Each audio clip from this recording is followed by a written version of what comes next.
Hi friends, this is Pankaj Yadav. I am electrical contractor, Mytech electrical contractor. This is my mobile number and this is my mail address. If you require electrical consultant, electrical contractor, you can call me. तो मैं आपको यहाँ बताने वाला हूँ कि copper 3 core की अगर केबल हो ST में तो उसकी करंट कैरिंग कैपेसिटी क्या होगी। यहाँ पर क्या है, सिंपल रूल लेके चलेंगे, ना कि फॉर्मूले के हिसाब से। ऑन साइट, जैसे हम साइट पर हैं और हमसे तुरंत किसी ने पूछ लिया या तुरंत हमें बताना हो तो हम क्या करेंगे।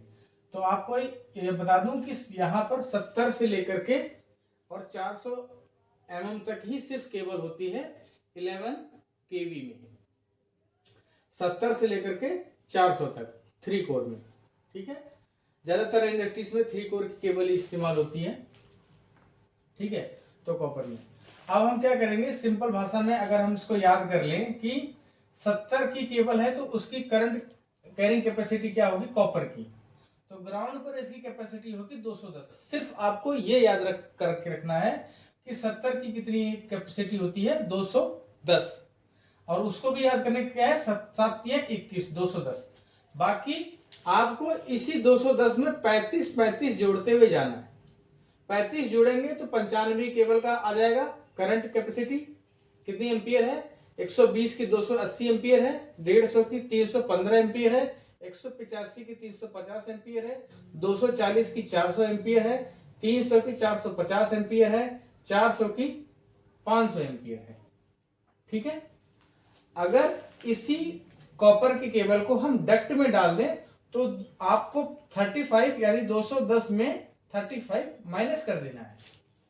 तो और आपको ये पता लग जाएगा कि कॉपर की 3 कोर की केबल ST को अगर हम डक्ट के अंदर डाल देंगे तो उसकी कैपेसिटी करंट कैरिंग कैपेसिटी कम हो जाएगी। जैसे 210 में 35 घटा दिया तो 175, फिर 210, फिर 245, यहाँ 280, 315, 350, 400, 450, यानी कि इससे जस्ट ऊपर वाला 210 यहां से देखो शुरू हो रहा है।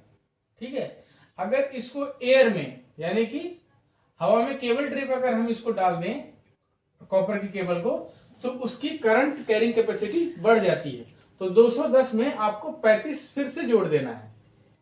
210 में 35 जोड़ा 245, फिर 245 में 35 जोड़ा 280, 315, यानी 120 की अगर एयर में कोई केबल डाली जाएगी केबल ट्रे पर तो उसकी करंट कैपेसिटी क्या होगी, 315 एम्पियर, 120 की अगर केबल होगी तो।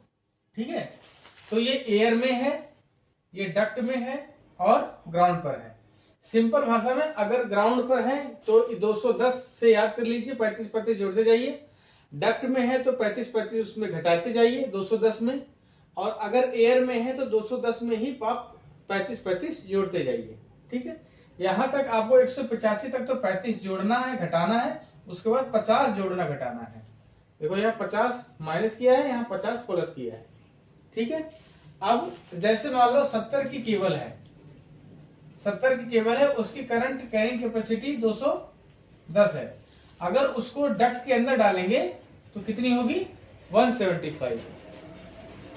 तो हमें सपोज करो कि कितने का ट्रांसफार्मर हो तो कितने की केबल डलेगी। तो यहाँ पर सिंपल फॉर्मूला ये भी है कि सपोज करो कि आपके पास 1000 kVA का ट्रांसफार्मर है तो उसमें ST की केबल 3 कोर की कितने एम्पियर की या mm की केबल डलेगी। तो यहाँ पर 1000 kVA है तो 1000 गुणे 1000, के का मतलब होता है 1000, √3 इंटू 11 यानी 11 kV, 11,000।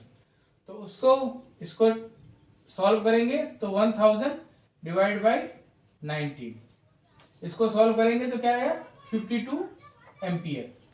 तो यानी कि हम 52 एम्पियर में 52 एम्पियर करंट कैपेसिटी किसी भी केबल की हो तो उसको हम डाल सकते हैं। यहाँ पर ओवरलोड वगैरह नहीं लिया गया है, लेकिन हमारे पास जो केबल है वो 70 से लेकर के 400 तक है, तो हम 70 वाली डाल सकते हैं। क्यों कि 70 वाली में 175 है और हमारे पास सिर्फ करंट कितना एम्पियर है 52, और हमारे पास केबल की कैपेसिटी है 175 या 210, तो हम 70 वाली भी डाल सकते हैं, 95 वाली भी डाल सकते हैं। ठीक है, ये ऑन साइट रूल है, इसको आप याद कर लीजिए कि 35 जोड़ना है। ग्राउंड वाला याद कर लीजिए, और अगर डक्ट में जा रहे हैं तो 35 घटा दीजिए, एयर में जा रहे हैं तो 35 जोड़ दीजिए। और यहाँ पर एक ये जो 11 kV का फॉर्मूला है, सपोज करो आपको 500 kVA का ट्रांसफार्मर है, ठीक है, तो आपको सीधा उसको 19 से भाग दे देना है, आपको ये पता लग जाएगा कि उसकी एम्पियर रेटिंग क्या है। तो इसकी 19 से भाग दे देंगे तो इसकी एम्पियर रेट हो जाएंगी 26.20 समथिंग अप्रोक्स APX।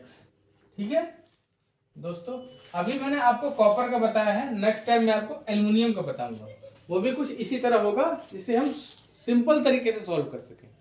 ठीक है, on site. Thank you very much.